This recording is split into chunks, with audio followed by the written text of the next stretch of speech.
Bill, a senior minister at First Christian here in Fulton, Missouri. Welcome to this week's edition of our Midweek Devotion. Each week about this time we stop what we're doing and I offer a word of grace in a loud and busy world. Let's get right into it.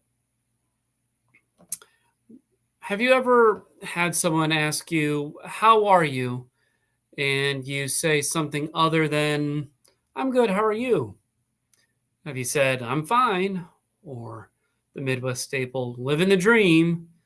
Or maybe you're like more than half the people these days that say, "I'm busy."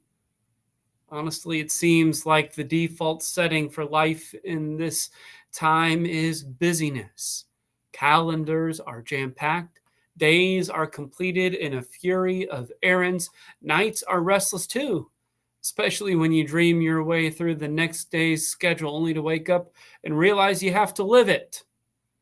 It seems like the world expects us to run around like our hair is on fire. And if we aren't doing that, then something is the matter. Status is conferred on those who are too busy to add one more thing to their schedule. Fleeting moments of rest are subsumed by a pressure to do more. My summer is already shaping up to be this way, at least my June. Every time I try and schedule an ounce of vacation, the calendar is already booked up with work this, family that, travels here, obligations there. Scheduling a meeting creates a give and take of things I need to do. I suppose, though, I shouldn't be surprised by this. This is the way of the world. For most, life has always been a series of tasks, one after the other with no stop in the cycle.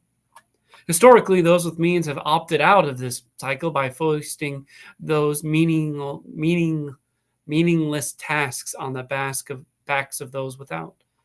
But even the wealthy had appearances to keep up, appointments to attend, and people to impress. And maybe it was better back then. But that's probably just because we were kids and had fewer responsibilities and more free time to just enjoy.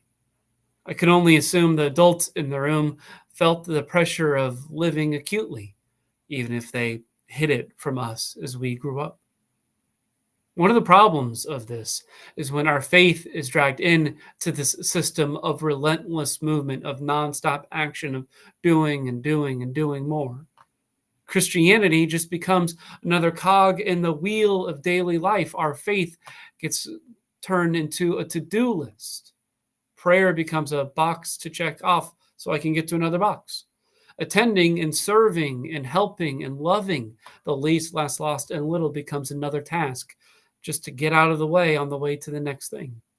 Worship becomes something that appears on the schedule right in front of a different activity. And these are just the best case scenarios.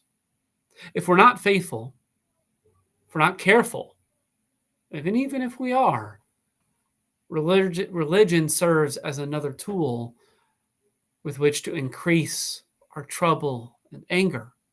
The church is transformed into just another burden, and one that can crush us because we deal with the ultimate questions of identity, eternity, and community here.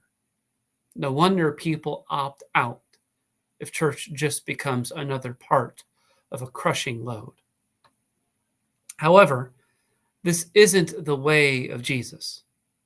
In Jesus' final speech to his disciples, right before he is arrested, tried, and executed, he tries to relieve them of their current and upcoming burdens. Jesus tries to help by saying, "Peace I leave with you. My peace I give to you. I give to you not as the world gives. Don't be troubled and afraid." Jesus knows they will indeed be troubled and afraid. He knows they will be anxious and agitated. He knows they will be worried and disturbed. He knows all this. It takes time to remind them that he gives them something else: peace. Jesus is the one who leaves peace, not fear. Jesus is the one who relieves burdens, not hoists more for you to do. Jesus is the one who erases all your debts, not counting all your shortcomings. Plain and simple. What Jesus gives is relief. What Jesus brings is rest. Jesus' promise is peace.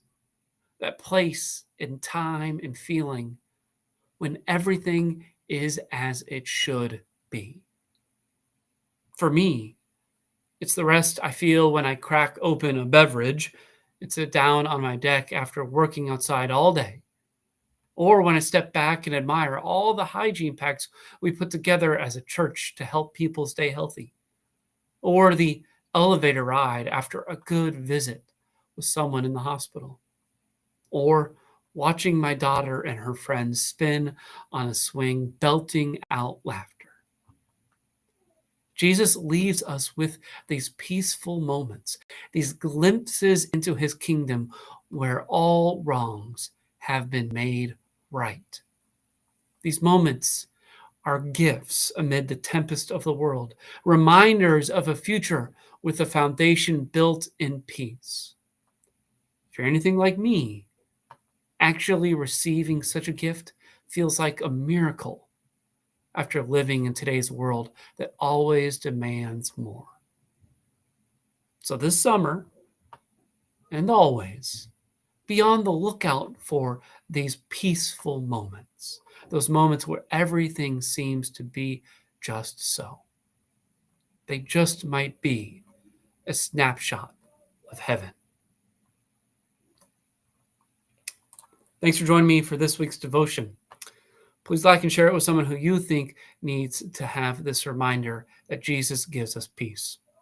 You're invited to join us for worship on Sunday morning at 10:30. But if not, our benediction, our blessing is the same as always. God be with you till we meet again.